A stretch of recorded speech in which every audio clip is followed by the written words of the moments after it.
Nah, Ustaz, mau tanya nih, itu kan di Ramadan tuh pernah Rasul tuh melakukan peperangan, padahal para sahabat sedang berpuasa.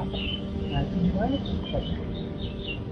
Jadi Ramadan itu bagi para sahabat justru adalah, bagi sebagian sahabat itu kekuatan, justru bukan kelemahan.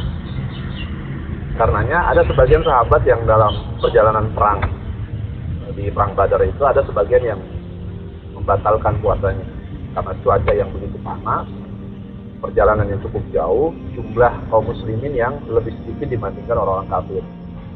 Itu sangat menguras energi. Karena itulah di perang Badar juga kan Allah kasih rezeki itu, kasih air hujan. Tapi orang yang tidak puasa dengan orang yang puasa itu sama-sama tidak saling mencela. Artinya baik yang puasa maupun yang tidak puasa di dalam perjalanan safar itu bukan satu hal yang harus diperdebatkan. Karena itu di dalam peperangan itu, di perang Badar pertama, mereka udah biasa yang namanya sebagian misalnya Umar bin Khattab dia puasa, tetap menahan puasa untuk bisa kuat bertempur. Karena mereka udah biasa tuh, namanya kehabisan bekal, kehabisan di tengah perjalanan panjang itu udah biasa. Kalau kan ada rukshohnya gitu kan, kayak kita perjalanan jauh aja, kayak misalnya perjalanan mudik gitu kan, itu kan diperbolehkan nggak puasa. Nah ini kan perang, udah jalannya jauh, mereka harus. Nah itu balik lagi di dalam ayat itu kan, jika kalian ingin berpuasa silahkan berpuasa, jika kalian tidak mau berpuasa, kan begitu ayatnya juga. Artinya ini hanya persoalan cara pandang fikih di antara para sahabat, di antara mereka yang puasa tidak mencela orang yang tidak puasa, yang puasa yang tidak puasa tidak mencela orang yang berpuasa. Artinya beginilah keluasan fikih di zaman Rasulullah, dan Rasulullah sendiri memberi kebebasan kepada para sahabat saat itu. Jadi tidak ada sesuatu yang memberatkan. Makanya ibadah puasa itu bukan membuat seseorang itu jadi lemah. Puasa itu bukan membuat seseorang itu jadi malas seperti zaman sekarang kan, siang lemes karena kelaparan, malam lemes karena kekenyangan, kan banyak kan begitu sekarang. Kebalik. Iya. Nah ini sama ini Ustaz nih, yang jadi banyak bincangan orang-orang nih, atau teman-teman saya di lingkungan saya deh. Kayak doa berbuka puasa itu kan ada dua versi katanya, ada yang berdasarkan apa lagi apa gitu kan. Nah itu gimana sih? Ada dua riwayat. Satu, dhahabal dhama'u wa dalatal uruqu wa sabbatal ajru insyaallah. Nah ini adalah hadis yang memang kalau kita telusuri doa buka puasa itu tidak ada yang sahih semuanya hadisnya. Ini tidak ada yang sahih. Termasuk juga Allahumma lakas sumtu wa bika amantu, ini yang masyhur, ini yang terkenal. Artinya mau pakai yang mana saja sepanjang itu tidak menyimpang matannya, teks matannya, doanya sepanjang itu baik, silahkan, nggak ada masalah. Tapi kalau yang mendekati sahih, walaupun kedua-duanya tetap tidak ada yang sahih, tidak ada satupun hadis yang sahih yang terkait dengan masalah buka puasa. Doa buka puasa itu nggak ada yang sahih. Artinya dua-duanya mau dipakai silahkan. Mau pakai dua-dua itu Boleh. aja ya. Boleh. Pahala mah insya Allah dari Allah lah yang ya, gitu. Nah sama ini tadi biasalah di Ramadan 10 hari terakhir itu kan orang-orang banyak yang bagaimana ada yang itikaf, ada yang enggak gitu. Itu untuk pendidikan itikaf sendiri gimana sih Rasul mencontohkannya, terus juga para sahabat mencontohkannya? Apakah kita juga sekarang ini karena kan banyak yang kerja pulang kampung, kesibukan masing-masing, itu baiknya bagaimana? Ini, Ana minum dulu ya. Iya silakan Ustaz. Ini bukan bulan Ramadan ini belum Ramadan ya, jangan salah paham ya. Iya, maksudnya saya minum jangan sangka ini siang ini bukan, ini belum masuk bulan Ramadan, ini masih pertengahan Rajab tadi. Ini apa tadi tanya? Mengenai itikaf, 10 malam terakhir di itikaf. Nabi bagaimana Nabi mencontohkannya? Ini Nabi itu sampai ngomong begini, taharru ila Lailatul Qadar. Jadi sebenarnya tujuan itikaf itu adalah memburu Lailatul Qadar. Makanya kalimatnya taharru. Taharru itu diterjemahkan oleh Ibnu Hajar Al Asqalani seperti seekor kuda yang mengerahkan seluruh kemampuannya untuk berlari sampai memercikan api. Itu artinya seorang muslim, seorang hamba Allah yang soleh itu justru di 10 hari terakhir itu adalah sedang-sedang kita ngambil bonus pahala yang sedang disiapkan Allah. Panjang 20 hari kita ibadah puasa, bonusnya itu di 10 hari terakhir. Diskon besar-besaran. Justru di saat Allah menggelar diskon, pertanyaannya di mana orang Islam itu? Allah bagi-bagi diskon itu bukan di mall, bukan di pasar-pasar. Allah bagi-bagi diskon itu di masjid. Makanya ada sunnah itikaf. Nabi seumur hidup, ya seumur hidup itu maksudnya saat pertama kali disyariatkan puasa. Artinya Nabi kan puasa baru disyariatkan tahun 2 Hijriah. Ya, tahun 2 Hijriah. Artinya Nabi ketemu Ramadan itu cuma 9 kali. Artinya 9 kali Ramadan itu Nabi nggak pernah meninggalkan yang namanya sunnah itikaf. Itikaf 10 hari di malam ke-21 mulai masuk. Kapan masuknya? Bukan malam, maksudnya subuh. Di hari ke-20 subuh. Ya, hari ke-20 subuh sudah masuk tuh. Sunnahnya begitu. Tapi bagi yang ada kesibukan, biasanya masuknya malam. Itu nggak ada masalah. Yang penting dia punya niat itikaf. Jadi itikaf itu justru bukan setiap saat. Itikaf itu yang Nabi contohkan tidak pernah ditinggalkan. Bahkan di akhir hayatnya, di ujung Ramadan, di ujung menjelang Nabi wafat, Nabi itikafnya bukan 10 hari, 20 hari. Itu menunjukkan bahwa setiap tahunnya ada fluktuasi peningkatan iman yang luar biasa pada diri Rasulullah SAW. Gitu. Makanya kalau sudah itikaf, pasti kalau sekarang apa iya gitu, kok bisa ninggalin anak istri 10 hari di masjid? Pertanyaan itu sebenarnya tidak layak bagi orang yang menyatakan diri bertauhid pada Allah. Artinya dia tidak yakin berarti bahwa Allah Ar-Razzaq, Allah yang maha menjamin rezeki hambanya di rumah. Cuma kadang-kadang kan biasanya ada orang yang terhalang dengan pekerjaan di kantor. Kan masalah-masalah begitu tuh. Saya punya teman-teman, ada pengusaha, misalnya ada pengusaha bos akikah itu, ada pengusaha macam-macam tuh. Ada pengusaha-pengusaha yang sibuk-sibuk, ada yang bahkan manajer orang kantor, bisa dia itikaf.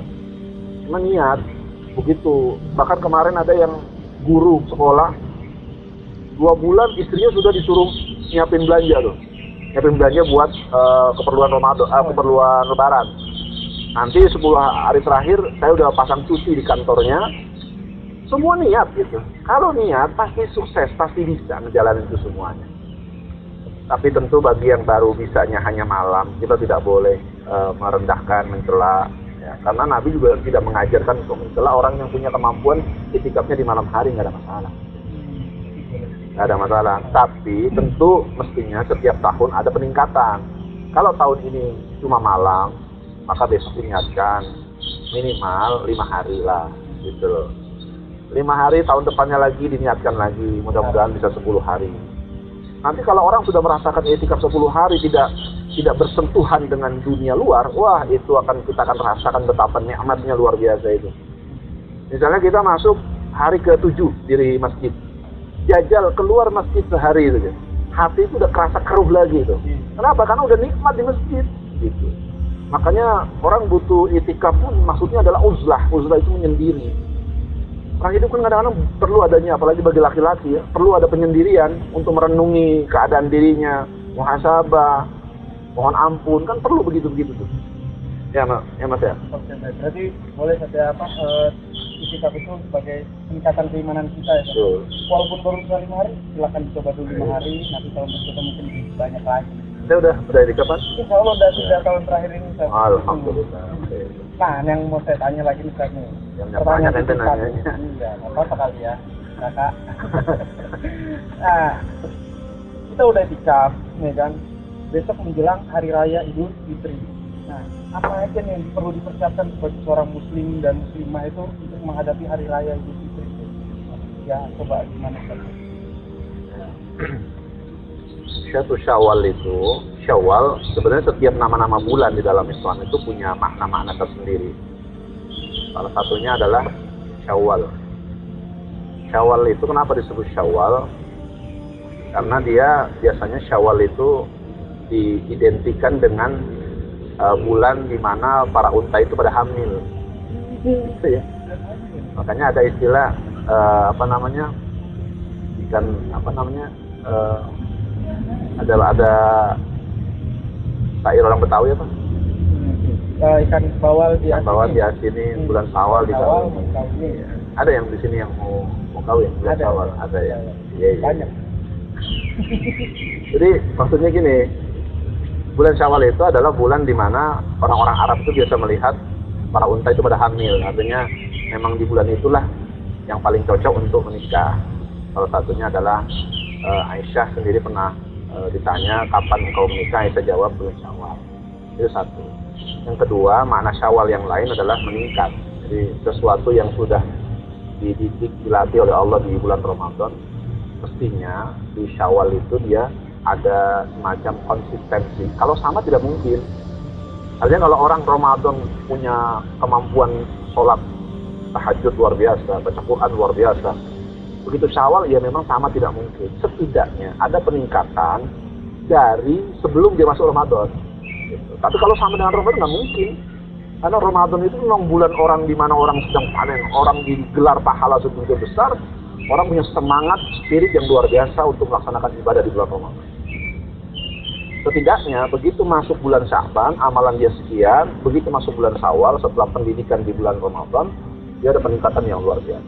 Nah, tanggal 1 Syawal itu kita Muslim diajari untuk menikmati hari raya. Hari raya itu kata Nabi agar Yahudi semua tahu. Kalau bahkan wakulu washrobu, makan-makanlah, minum-minumlah agar Yahudi tahu kalau Islam itu agama yang mudah.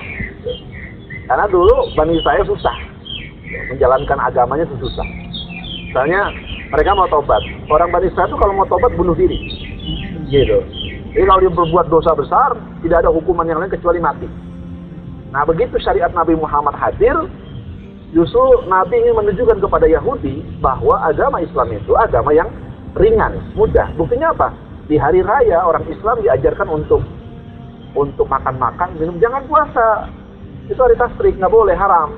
Gitu. Yang pertama. Yang kedua, pakai pakaian terbaik. Bukan pakaian baru ya, terbaik. Kalau ada yang baru gimana? Nggak apa-apa, bagus.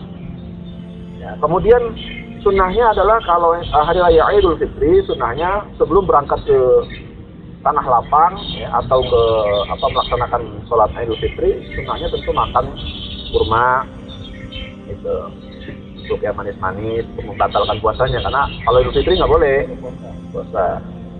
Kemudian jalan ke tempat sholat Idul Fitri dengan pakaian terbaik.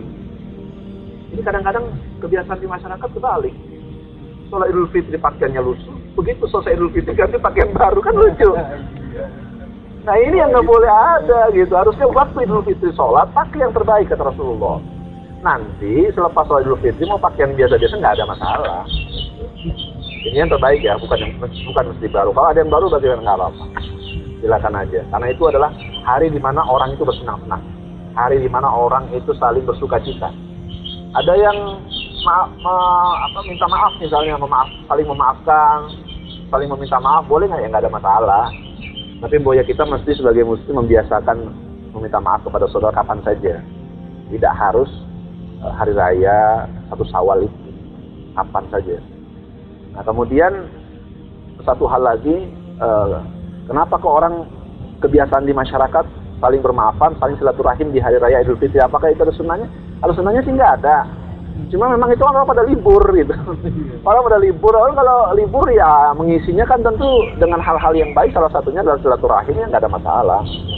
Nah yang aneh adalah misalnya berziarah kubur mesti di hari itu. Nah ini juga kebiasaan yang mesti harusnya hilang gitu. Harusnya bagi muslim ziarah kubur itu dalam rangka tazkiratul maut, peringatan kematian. Kapan berarti kapan saja datang ke kubur untuk mengingat datangnya kematian, kalau kita ini nggak lama akan bertempat tinggal di tempat itu.